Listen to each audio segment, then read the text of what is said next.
The icy touch of his hand on hers burned hotter than any fire. The entire square held its breath as the Vampire King descended the stairs, and she, with the trembling baby in her arms, felt the ground disappear beneath her feet. The guards awaited the sentence, but all she saw were those eyes, cold as winter, deep as guilt, fixed on her as if recognizing something time had tried to bury. He extended his hand, and the world seemed to freeze between fear and the impossibility of looking anywhere else. Before we dive into this story, leave your comment with a rating from 1 to 10 and tell us what city you're following us from. May this moment bring reflection and emotion to your heart. The early morning was too cold for any promises. The streets of the upper city glistened under the torchlight, while the carts of the night market emptied as if fleeing the wind. In the alley behind the cathedral, a woman moved slowly, hiding her face beneath a torn scarf. In her arms, she carried a baby wrapped in worn cloths, and each step seemed a silent plea for time to stop looking at her. No one knew her name. They simply called her the Wanderer, as if she were less a person and more a shadow passing without leaving a mark. She wasn't old, but the cold of hunger had stolen her youth. Her eyes, large and weary, seemed always in search of something the world had long forgotten. There was a sorrow in them so ancient it seemed to have been born before she was, as if she carried not only her own pain, but that of all women who were once forgotten on the margins of history. The distant bell marked the last hour before dawn when she found shelter under the porch of an old noble house. The wind carried the scent of iron and sea air, and the silence seemed too thick, as if the night itself was afraid to breathe. The baby cried softly, its sound mingled with the rustle of rain that began to fall in heavy, cold drops. She held him close to her chest and covered his face with her own coat. It was the only part of herself that still had warmth. Her fingers trembled, not just from the cold, but from something deeper, a feeling that she was being watched, that every movement she made echoed somewhere distant. The entire city seemed asleep, but she felt something awakening in the shadows, something that knew her, something that was waiting for her. Higher up, in the castle that dominated the city like a crown of black stone on the hill, the same wind rattled against the tall windows. The throne room was empty, save for the solitary figure of a man watching the storm approach. It was the king. They said he hadn't slept for years, that he walked between shadow and lucidity, like one who refuses to dream. His presence was a mixture of silence and weight. Nothing in the air dared to move when he breathed. No one called him a man. They called him the Vampire King, the sovereign who did not age, who kept secrets in his skin and guilt in his eyes. There were stories about him that mothers told to frighten children, but also whispers that, before he became what he was, he had loved someone with an intensity that had shattered the world. No one knew if it was true. No one dared to ask. That night messengers brought news of an abandoned baby at the gates of the lower city. The king listened in silence, without moving a muscle, but something in his gaze broke like thin glass under invisible pressure. No one understood. Only an old servant, who had known him since before he ascended the throne, noticed the instant the shadow lost its composure. The king ordered that the child be brought to the castle, an unexpected command, spoken in a tone that seemed more human than regal. Meanwhile, the woman remained hidden under the porch, trying not to be seen, trying not to exist. The rain worsened, the cold bit at her exposed skin, and the stones of the ground sucked the last trace of warmth from her body. She knew that if she stayed there, she would die before dawn. But the baby, so fragile, breathed in short sobs, and there was something about him that held her like an invisible chain. He wasn't her son. She knew this with a certainty that hurt. but she protected him as if he were, with an instinct that came from somewhere she herself didn't understand. It was as if, in holding him, she also held a piece of herself that had been stolen long ago, an echo of something lost, a promise that had never been fulfilled. She decided to take him to the convent hospital, even though she knew she wouldn't be well received. The nuns didn't like people like her, homeless, nameless, with no story they could tell the records. But the baby needed warmth, milk, hands that didn't tremble as much as hers.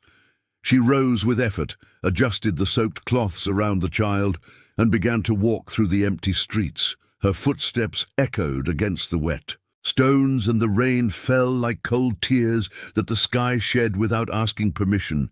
Every corner seemed to hold danger, every shadow seemed to move.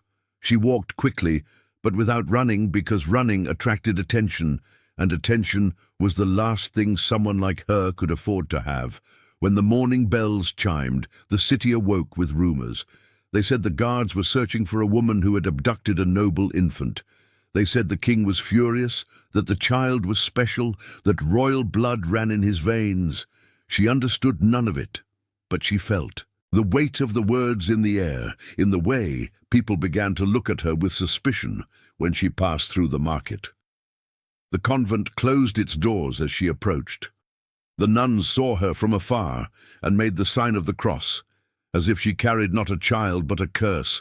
The markets expelled her, the stairs burned her, the baby cried, and each sound was a warning that the city does not forgive those who carry what does not belong to them. She ran. She didn't know where, she just ran. Her bare feet bled on the uneven stones, and the weight of the baby in her arms seemed to increase with each step.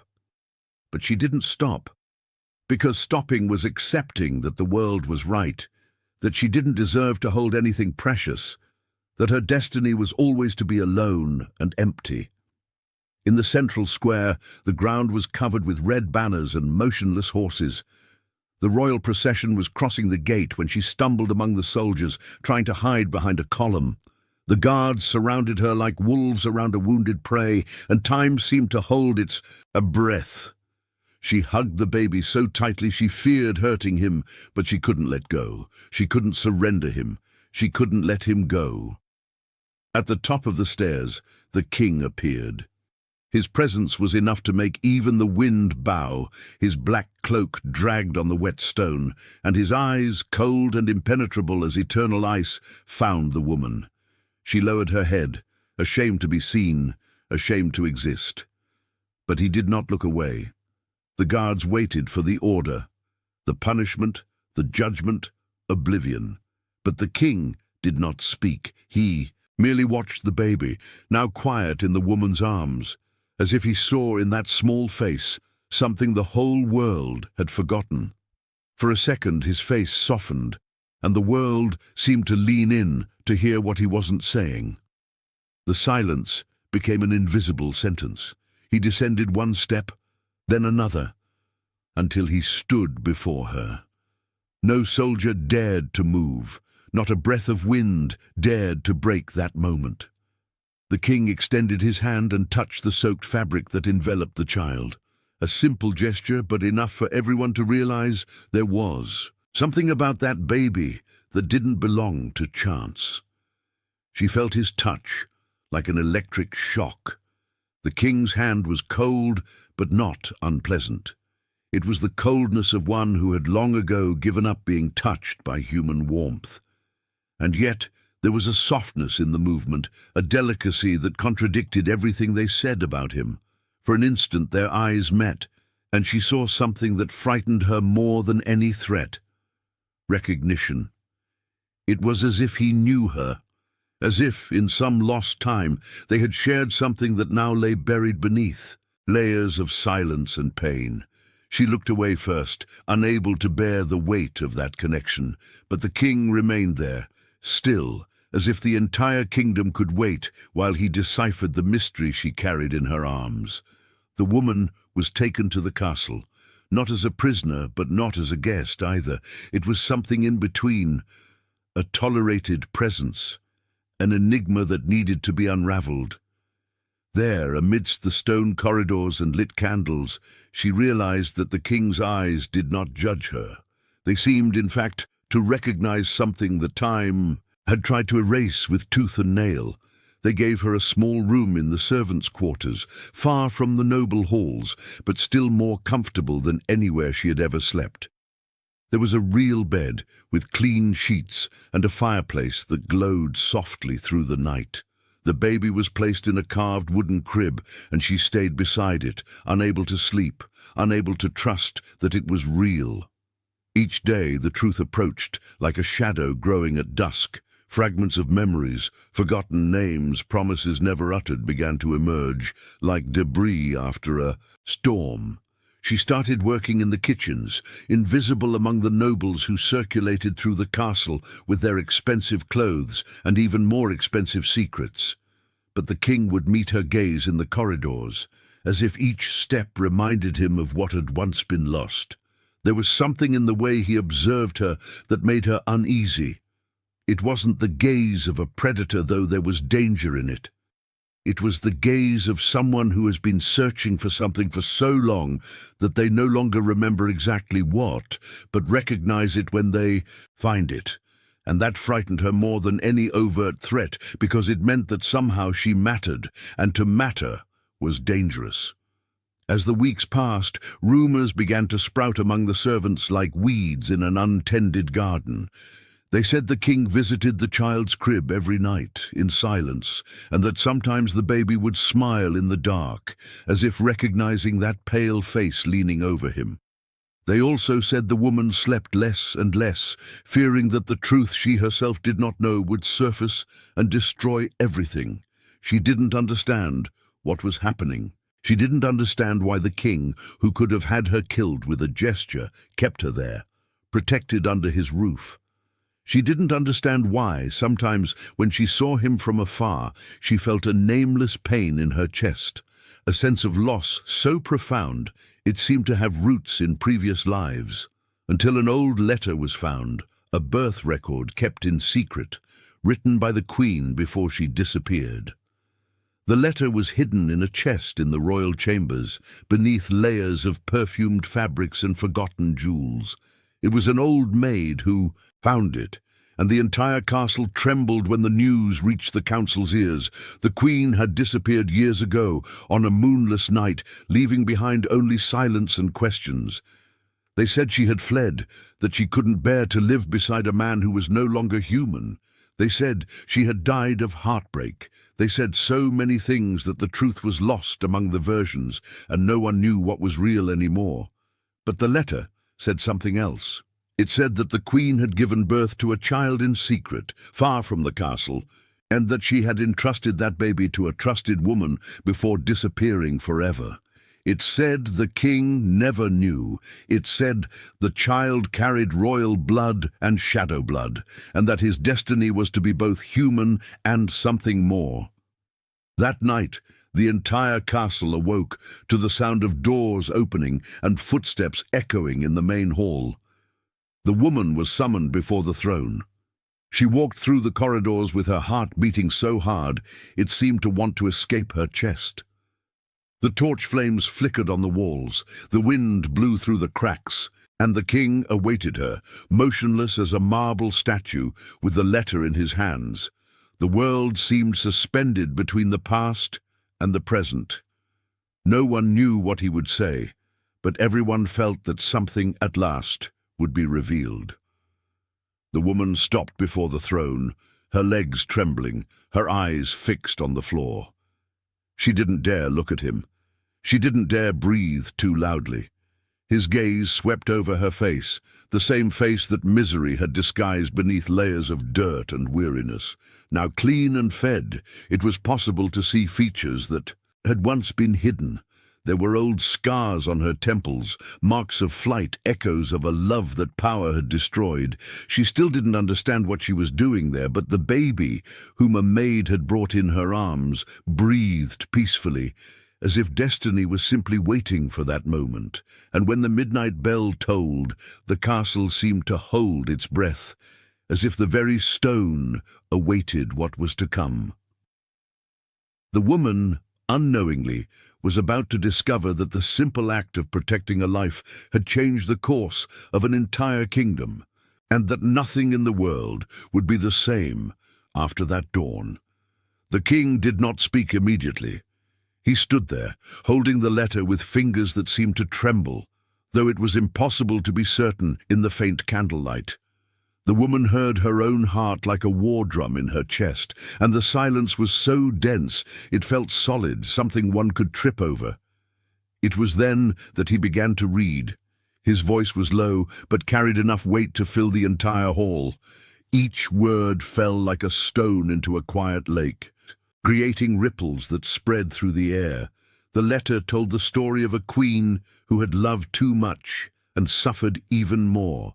It told of a king who had become a monster to protect his kingdom, and of the price they both paid for choices that were never truly choices.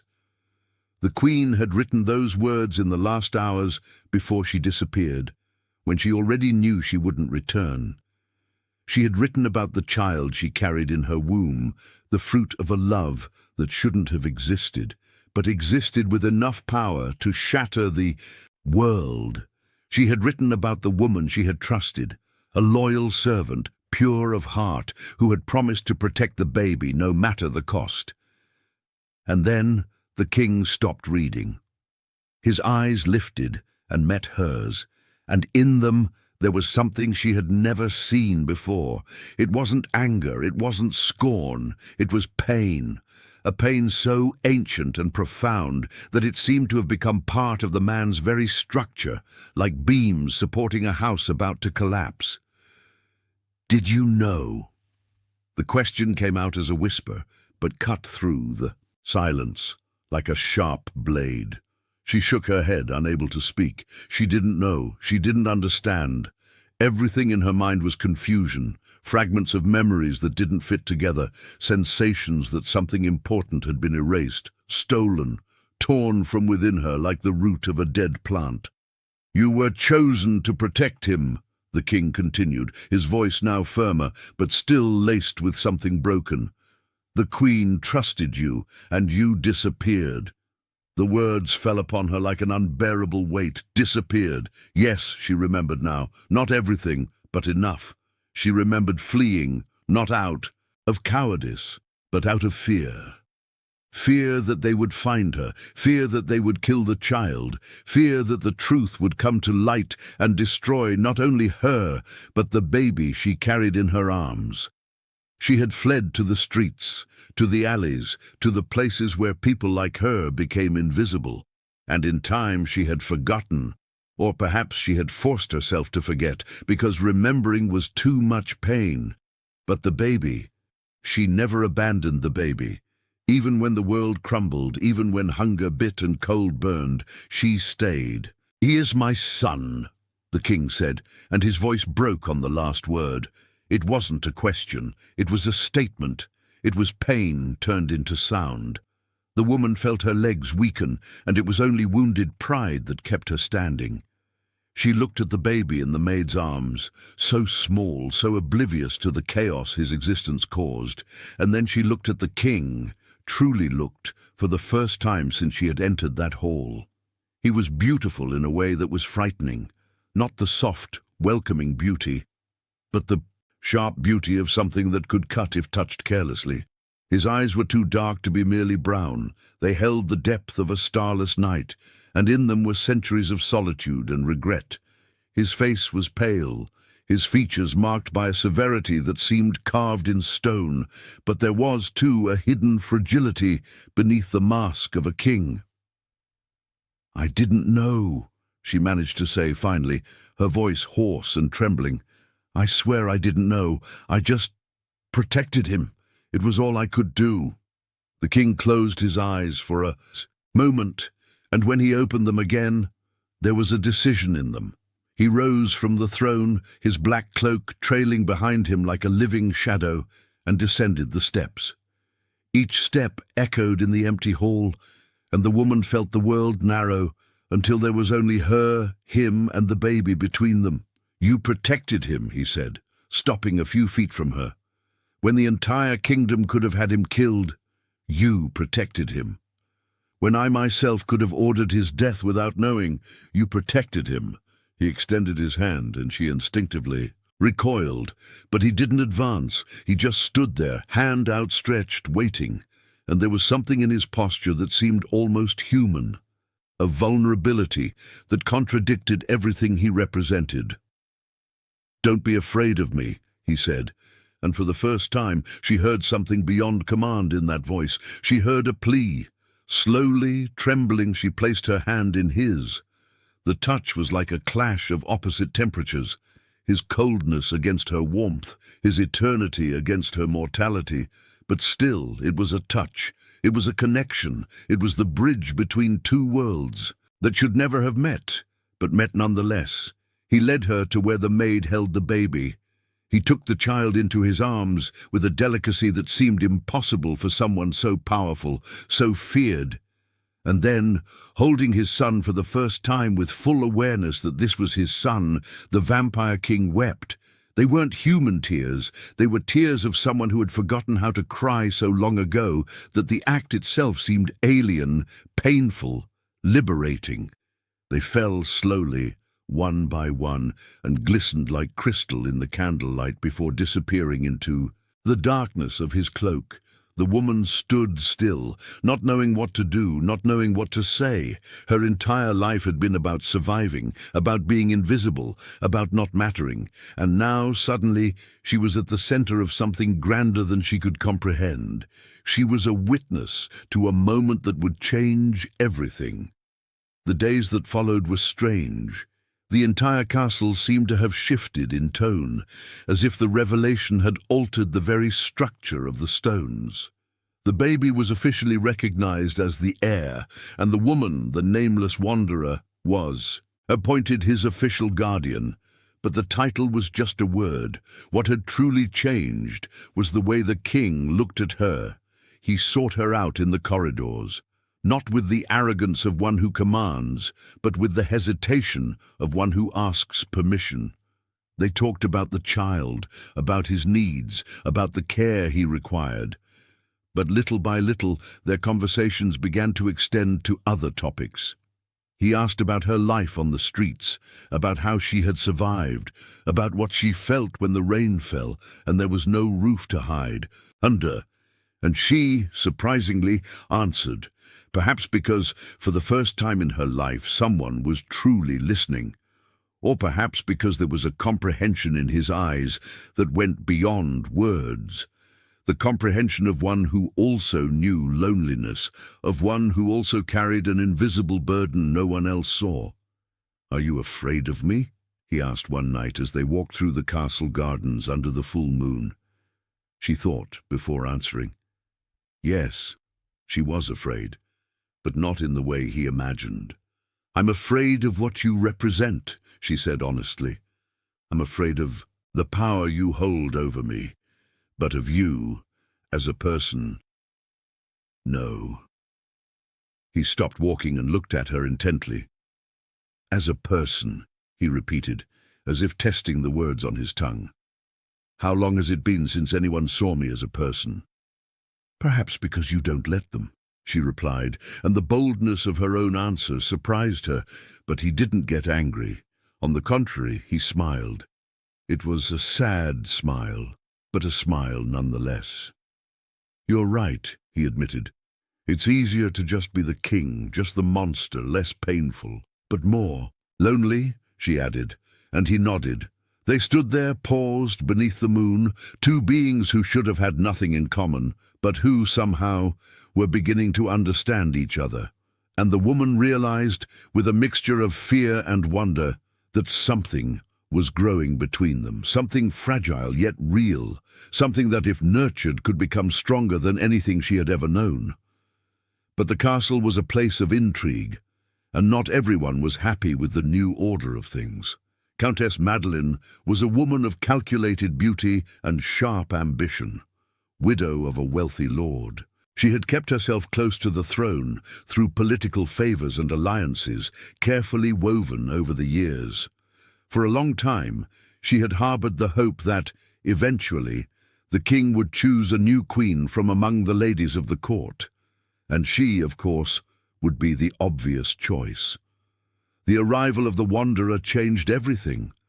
Madeline watched from afar, with eyes that gleamed with contained rage each time the king lingered near the heir's guardian. She saw how he sought her out in the corridors. She saw how sometimes he smiled when she spoke. And that was intolerable. "She is a nobody," Madeline whispered to her allies during a dinner in the noble wing. "A beggar he found on the streets, and now she acts as if she belongs here." The other women murmured in agreement. It wasn't just Madeline's envy. It was the discomfort of an entire social class seeing its rules broken. Hierarchy existed for a reason, and when someone from below rose without earning it, it felt as if the entire world was wrong. They then began a silent campaign of destruction. They were subtle. They never did anything that could be traced back to them. But whenever the woman walked through the corridors, she would hear whispers that abruptly ceased. Whenever she entered a room, conversations died. The gazes were like small knives, cutting little by little, accumulating wounds that didn't bleed, but hurt nonetheless. And worse, they began to spread rumors about the baby. They said he might not truly be the king's son. They said the letter could have been forged.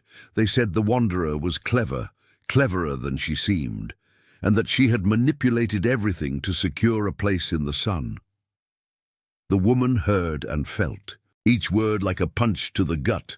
She tried to ignore it, tried to pretend it didn't matter, but it did matter, because each whisper planted doubt not only in others, but in herself. What if they were right? What if somehow she had manipulated everything without realizing it? What if she didn't deserve to be there? The king noticed the change in her. He saw how she flinched when the ladies of the court passed. He saw how she stopped speaking as much when he sought her out. He saw how the light in her eyes was slowly being extinguished by invisible poison. "What's going on?" he asked one afternoon, when he found her alone in the library, her face hidden in her hands. "Nothing," she lied, because how could she explain that being happy, even just a little, felt like a crime when you were someone like her? But he didn't accept the lie. He pulled up a chair and sat beside her, waiting. And there was an infinite patience in his posture, as if he could stay there for centuries if necessary. So she told him. She told him about the stares, about the whispers, about the constant feeling of being an intruder in a place she should never have set foot in. She told him how, sometimes, when she woke in the middle of the night, she was certain it was all a dream, and that in the morning she would wake up back in the cold alleys and constant hunger. He listened to everything in silence, and when she finished, he did something that surprised her. He took her hand in his, those cold hands she was already beginning to know, and said, "You belong here as much as any of them, more even, because you earned your place through loyalty and love, not through birth or gold. But they will never accept that," she replied, her voice small. "Then let them not accept it," he said, his voice taking on a steely tone. "I don't need their approval to know what is right." And then he did something that changed everything. The next day, during the official dinner where the entire court was present, the king stood up and called for silence. Everyone stopped eating, drinking, breathing. When the king spoke, the world listened. "There are rumors circulating through these corridors," he began, his voice echoing in the immense hall. "Rumors about the heir, about his guardian, about the legitimacy of all this." Madeline paled, but maintained her composure. The other women exchanged nervous glances. "I want to make something very clear," the king continued, and now there was danger in his voice, the kind of danger that made even the bravest cower. "The child is my son. His guardian is chosen by me, and anyone who questions that is questioning my word, and to question the king's word is treason." The silence that followed was absolute. No one moved. No one breathed. And then the king did something even more unexpected. He extended his hand to where the woman was sitting far away at a separate table with the servants. "Come," he said softly, but still a command. She hesitated. All eyes were on her now, and the weight was almost unbearable, but there was a promise in his extended hand. "You are not alone." So she stood up, her legs trembling, and walked across the entire hall to where he stood. When she got close, he pulled a chair next to his at the center of the high table, where only the most important sat, and there, in front of the entire court, he seated her beside him. "She dines with me," he declared. "She has a voice within these walls, and anyone who disrespects her answers to me." The message was clear, and the court, though shocked, though silently outraged, understood. The king had chosen, and against the king's choice there was no argument that held any sway. Madeline left the dinner with her face rigid with rage, but she knew she had lost. The other women murmured among themselves, but none dared to openly spread rumors anymore. The king's power was absolute, and he had made it clear whose side he was on. That night, after everyone had retired, the king found the woman in her quarters. She was sitting by the fireplace, looking into the flames with a distant expression. The baby slept in the nearby crib, his breathing soft and peaceful. "You didn't have to do that," she said when he entered. "I did," he replied, "because it was right." She looked at him, and there were tears in her eyes, but they weren't of sadness. They were of something more complex, gratitude mixed with fear, relief mixed with the awareness that things were changing too quickly. "I don't understand why," she whispered. "Why do you care? I'm a nobody." He approached slowly, as if fearing to startle her. He knelt before her, and there was something reverent in his posture, something that contradicted everything about who he was. "You saved my son," he said, "when the entire world could have let him die. You saved him. You are someone. You are important." And then, with a hesitation that was almost human, he touched her face, his cold fingers against her warm skin. The contrast was shocking but not unpleasant. It was proof that they were different, yes, but that difference did not mean impossibility. "I shouldn't feel this," he confessed, his voice low. "I shouldn't want to be near you. I shouldn't care if you're sad or happy, but I do care, and I don't know how to stop anymore." Her heart quickened. She knew what those words meant. She knew the danger they represented. But at the same time, she felt the same.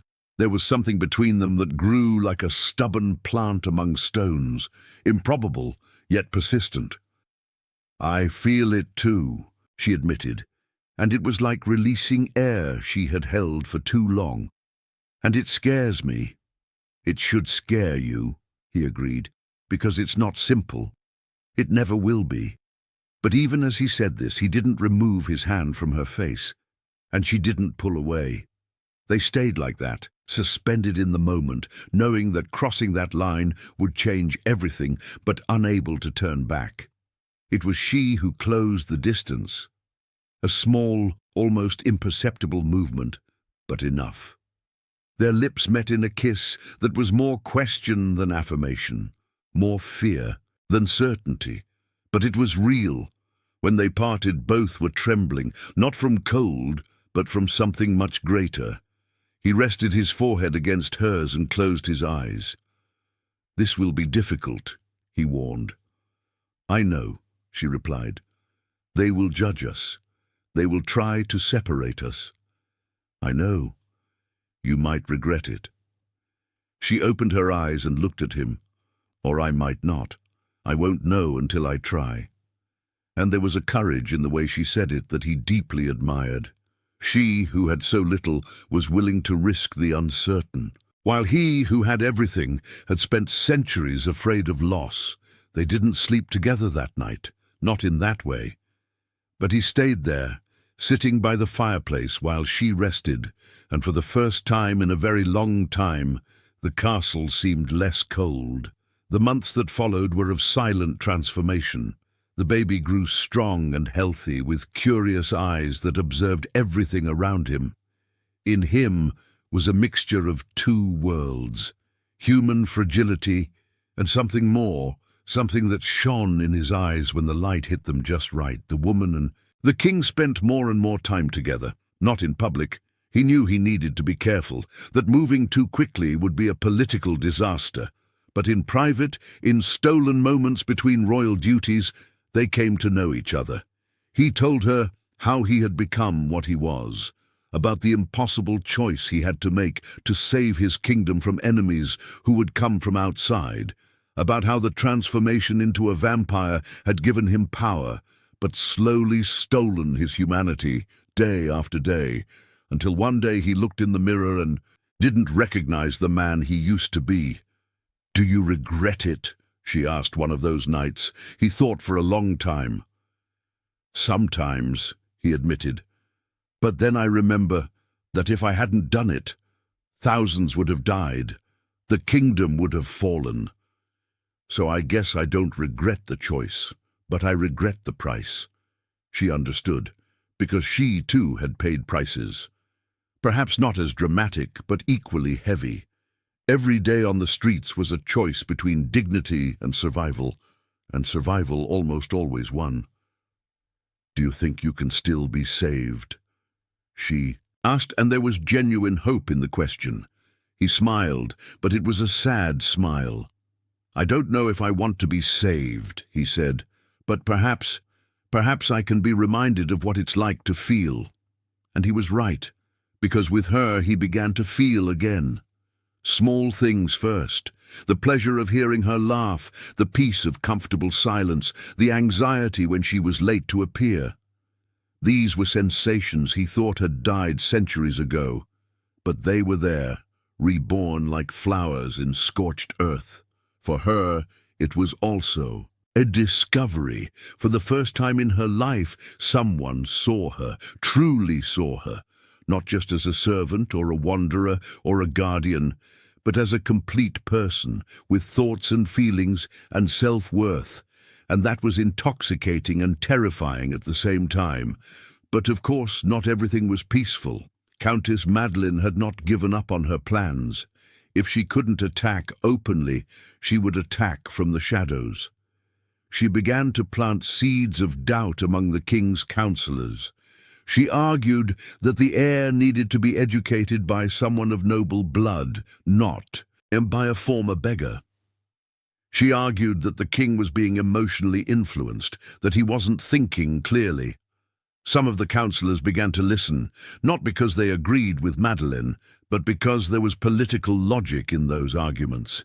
The heir needed to be prepared to rule, and that required a certain education, certain manners, certain alliances. The king perceived the conspiracy growing. He saw it in the councillors' gazes, in their pauses before answering his questions, in the way they avoided mentioning the Guardian in official meetings. But he had been king long enough to know that fighting against politics was like fighting against the tide. You could resist, but eventually you would tire. He decided to be strategic. He announced that the Guardian would receive a formal education, that she would learn to read and write fluently, that she would study history and diplomacy, that she would be trained in courtly customs, not to replace her, but to legitimize her. And she accepted, though nervously. Learning had always been a distant dream, something people like her had no right to achieve. Now suddenly she had tutors, books, time to study. It was wonderful and overwhelming. The lessons were difficult, not because she was incapable, but because she carried years of educational deprivation. But there was a fierce determination in her, a desire to prove, to herself, to the king, to everyone, that she deserved to be there. And she learned quickly. Surprisingly quickly, the tutors commented among themselves about the unusual student, about how she absorbed knowledge like a parched sponge absorbs water. There was a natural intelligence in her that the lack of formal education had hidden, but not destroyed. The king watched from afar, proud. And sometimes when she was focused on her books, he would find himself just watching, admiring the way she bit her lower lip when she thought, how she frowned at a difficult concept, how she smiled when she finally understood. He was falling in love, deeply and irrevocably, and that frightened him more than any battle he had ever faced, because love was vulnerability, and vulnerability was danger. But even knowing this, he couldn't stop. One night, she came to him with an unexpected question. "Can you transform me?" she asked. "Make me what you are?" He froze. Of all questions, this was the one he least expected. "Why?" was all he could manage to say. "Because then we would be equals," she explained. "Because I could be with you forever. Because I wouldn't have to grow old and die while you remained the same." He took her hands in his and held them with gentle strength. "You don't know what you're asking," he said. "It's not a gift, it's a curse. You would lose the light of the sun, you would lose the taste of food, you would lose the small things that make you human, and once it's done, there's no turning back." "But I would have you," she insisted. "And is that worth the price?" he challenged. She thought, truly thought, without romance, without illusions. She thought of the warm sun on her skin, the taste of fresh bread, the simplicity of being merely mortal. And then she thought of losing him, of growing old while he remained, of dying and leaving him alone again. "I don't know," she admitted honestly, "but the idea of not being here, of you being alone again, hurts too much to ignore." He pulled her into an embrace, burying his face in her hair. "Not now," whispered. "Not yet. Live first. Feel the sun. Eat. Laugh. Be human. And if in the end you still want to, we'll ask again." She agreed, though part of her wanted to insist. But there was wisdom in his words, and she trusted him enough to listen. Days turned into weeks, weeks into months. The baby began to crawl, then to take his first steps. He spoke simple words, and each achievement was celebrated as a miracle. He called the woman Mom, and she never corrected him, because in every way that mattered she was. And the king began to be called Father. Not officially yet, not publicly, but in the quiet corridors, in the evening games, in the way the boy ran to him with open arms. He was a father, and that healed something in him that had long been broken. The court began to accept the new order of things, some out of genuine understanding, others merely out of resignation. But they accepted. The woman was no longer seen as an intruder, but as part of the royal family. She still received stares, still felt the weight of the difference, but she had learned to carry it with more grace. And then came spring, and with it, news that would change everything again. A messenger arrived from the neighboring kingdom with a proposal for an alliance. The Eastern Kingdom, ruled by a young human king, sought peace through family ties. And the proposal was simple.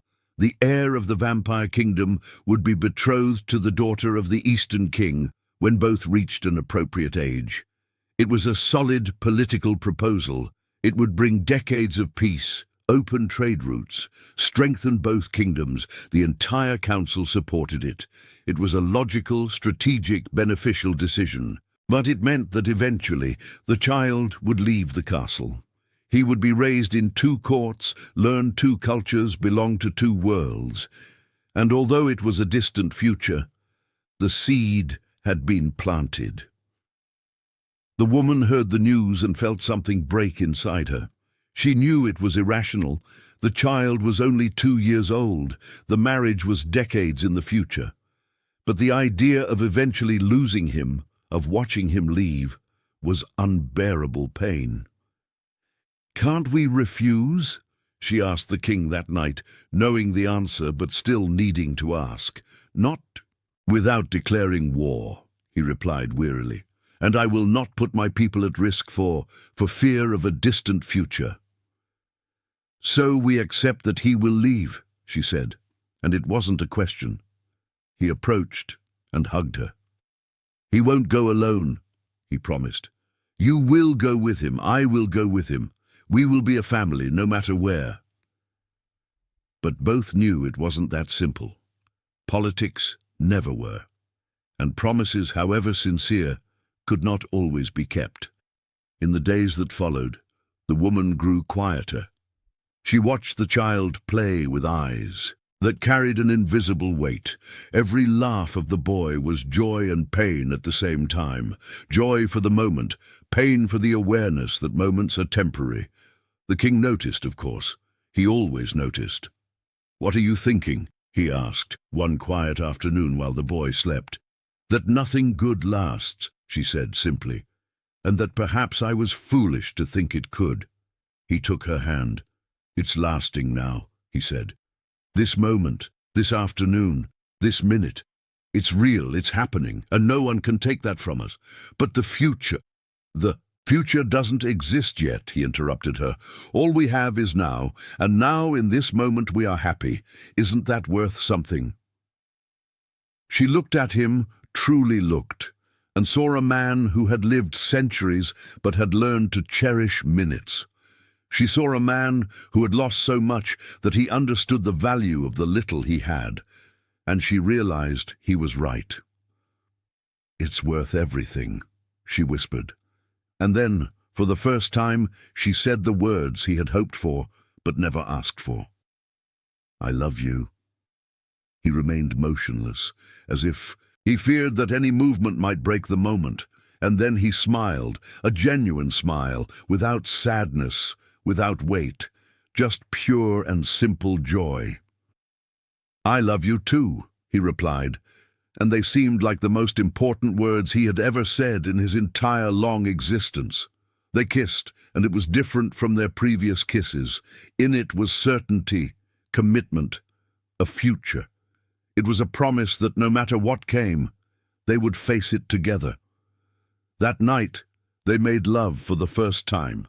It was delicate and careful because he always feared hurting her with his strength, and she always feared it was a dream and she would wake up back in the cold alleys. But it was real, it was human, even if he wasn't entirely. It was a connection on the deepest level. Afterward, lying together in the darkness, she traced the contours of his face with her fingers, memorizing each feature. "No matter what happens," she said, "I don't regret anything. Nothing at all." "Neither do I," he agreed. But both knew deep down that greater trials were yet to come, and they came faster than they expected. Countess Madeleine, furious for having lost all battles, decided to play her last card. If she couldn't destroy the Guardian through political intrigue, she would destroy her through the revelation of secrets. And she had a secret, one she had guarded for years, waiting for the right moment. There was a witness to the night the Queen disappeared, an old servant who had seen things, heard conversations, and kept silent out of fear. But Madeleine found him, paid for his broken silence with enough gold to change his life, and brought him before the council. The servant told a different story. He said the Queen hadn't fled. She had been sent into exile by the king himself when he discovered she was pregnant. He said the king had ordered the child to be killed at birth, that there could be no mixed-blood heir, half vampire, half human. He said the Queen escaped and hid the child, but died in the process. It was a lie, a complete and utter lie, but it was a well-constructed lie, with enough details to seem true. And Madeleine was certain that once doubt was planted, it would be impossible to uproot. The council was divided. Some believed immediately, others doubted, but all agreed that it needed to be investigated. They couldn't ignore such a serious accusation, even if it came from a questionable source. The king was called to answer, and he, for the first time in centuries, felt real fear. Not fear for himself. He had survived too much to fear for his own life, but fear for his son, for the woman he loved, for the family he had built against all odds. The audience was public. The entire court was present. The woman was there too, sitting in the back, trying to make herself small but unable to tear her eyes away from the king. He listened to the accusations in silence. He listened to the lies being presented as facts. He listened to the servant repeat the rehearsed story. And when it was his turn to speak, he didn't shout. He didn't threaten. He simply told the truth. He told them how he had loved the queen with an intensity that had almost destroyed them. He told them how she had become pregnant and how they both were terrified because they didn't know what the child would be. He told them how she fled not because he ordered it, but because she was afraid of what the court would do to the baby. He told them how he had spent years searching for her, for them, and how he never found them. And then he told them about the day the woman appeared with the baby in her arms, about how he recognized in the child's eyes the eyes of the woman he had loved, about how he knew, without a doubt, that this was his son. "I ordered no death," he said, his voice firm. "I ordered protection, and this woman," he pointed to where she stood, "protected him. When the entire world would have let my son die, she saved him. And if that is a crime, then let it be. But I will not deny my gratitude. I will not deny my love." The hall fell into absolute silence. No one expected such a confession. No one expected the king, so known for guarding emotions, to declare them so openly. Madeleine tried to protest, tried to insist on the servant's story, but looking around, she saw that she had lost. Because the truth, when spoken with such sincerity, carried a weight that a lie could never have. The council deliberated, and by a narrow majority they decided to believe the king. The servant was accused of perjury and exiled, and Madeleine, though not formally punished, lost all the influence she had. She was a pariah now, as invisible as the woman she had tried to destroy. When it was all over, when the hall emptied, the woman found the king in his chambers. He was standing by the window, looking out at the city below, the weight of everything on his shoulders. "You risked everything," she said. "I risk nothing when I fight for what matters," he replied without turning. She approached and hugged him from behind, resting her forehead against his back. "I don't deserve you," she whispered. He turned and looked at her. "You saved me," he said. "You didn't just save my son. You saved me. You reminded me what it's like to be more than a monster, what it's like to love, what it's like to have hope. If anyone here doesn't deserve someone, it's me who doesn't deserve you." They stayed like that, embracing, while outside the night fell and the city lit its lights, and for the first time since it all began, both felt something akin to peace. But the story wasn't over yet. Time passed, as it always does. The boy grew strong and curious, with a gentle heart he had inherited from his mother. Both the one who bore him and the one who raised him. He learned to read, to fight, to govern. But above all, he learned to love. And in that, he was truly rich. The woman, who had once been a nameless wanderer, was now known as Lady Eleanor, guardian and mother of the heir. She never forgot where she came from, never lost her empathy for those who suffered in the streets. Using her influence, she created shelters, distributed food, and gave people like her a chance to start anew. And for that, she was loved by the people in a way no queen before her had ever been. The king, in turn, learned that existing for centuries was not the same as living. And he began finally to live. He laughed more. He spent time with his son. He openly loved the woman who had given him reason to feel again.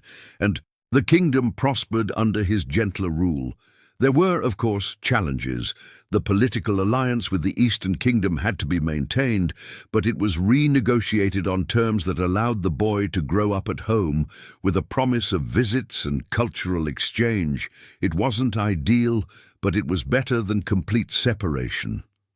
And then, on a quiet winter night, when the boy was already 10 years old and sleeping soundly, Eleanor asked the question again. But this time, it was different. "I want to be with you," she said, "for as long as I can. But I've realized something. I don't need to be immortal for that. Every day I live fully is more valuable than 1,000 empty years. So no, I don't want the transformation. I just want this, to love you, to raise our son, to live each moment as if it were the last, because that's how you truly live."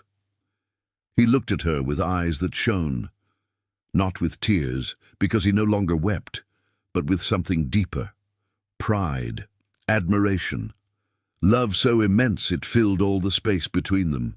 "You are the wisest person I have known," he said. "I just learned from someone wise," she replied, smiling. They danced that night, to the silent sound of music only they could hear.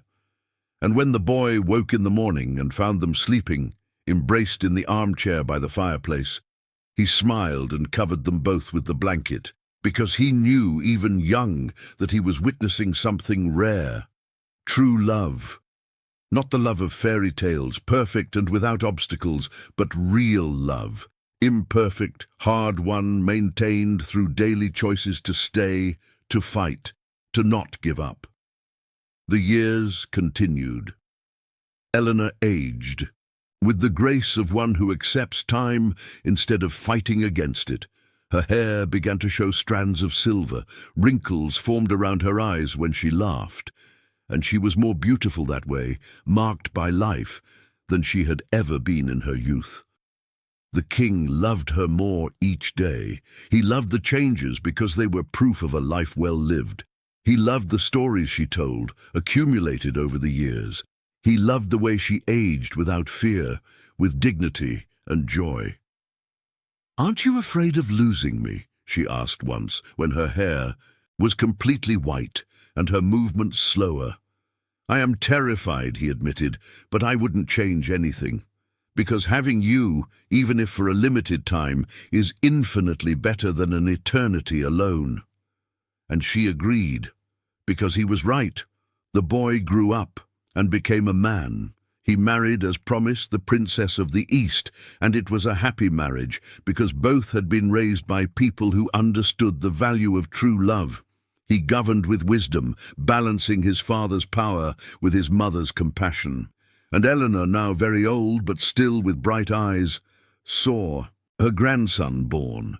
She held that baby in her arms and felt the circle complete. She, who had once been a nobody, was now the matriarch of a royal lineage. But more important than that, she was loved. And she had loved. And that, in the end, was all that mattered. On a summer night, when the stars shone brighter than usual, she felt time finally catch up to her. She was lying in the bed she had shared with the king for so many years, and he was beside her, holding her hand. "I'm not afraid," she said, her voice weak but firm. "I lived well. I loved well. I have no regrets." "Neither do I," he whispered. "You gave me more than eternity ever could. You gave me life." She smiled. "Take care of him," she asked, referring to their son, "and of our grandson. And keep remembering that being immortal is not the same as being dead inside." "I promise," he said. And then, with his hand in hers, with the moonlight streaming through the window, Eleanor closed her eyes for the last time. And it was peace. There was no pain, no fear. Only the satisfaction of a life well lived. The king felt it when she left. It was like losing an anchor, like drifting. But it was also freedom, because she had shown him that it was possible to feel even after so long. And he would not lose that. He would not let the pain turn him back into what he was before her. He buried her in a garden she loved, where wildflowers bloomed and birds sang in the morning. And every day, until the end of time, he visited that place. He would sit there and tell her about the day, about their son, about their grandson, about the kingdom. Because even without her to hear, talking to her kept him connected to the humanity she had taught him to value. Years turned into decades, decades into centuries. The kingdom changed, the world changed. But the king remained faithful to the promise he had made. He continued to rule with wisdom and compassion. He continued to remember that power without a heart was a monstrosity. And sometimes, on quiet nights, when the moon was full and the wind blew through the garden, he swore he could feel her presence. Not like a ghost, but like a memory so vivid it seemed real. And perhaps it was. Perhaps true love created its own kind of immortality, not of the body, but of the essence. Their son, already old in human eyes but still young by immortal standards, visited his father frequently. And he always asked, "Do you regret it, loving her, knowing you would lose her?"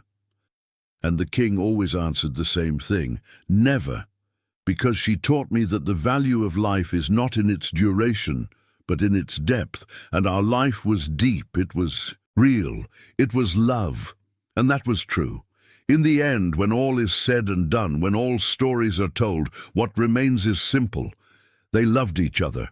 Against all odds, against all reason, against everything that said it was impossible, they loved each other, and that changed everything. The kingdom prospered for generations, always remembering the guardian who became Queen of Hearts without ever wearing a crown. Statues were erected in her honor. Stories were told about the woman who saved the air. Songs were sung about the love that defied death. But the best tribute was simpler. The garden where she rested was always blooming, always cared for, always loved, and the immortal king was always there, keeping alive the promise that their love would not die, no matter how much time passed. Because some loves are like that. They don't survive death because they are eternal because they survive death. And in the darkness that covers all things, that light remained, small perhaps, but unshakable, as proof that in the end, love always wins, not because it is stronger than death, but because it is stronger than oblivion.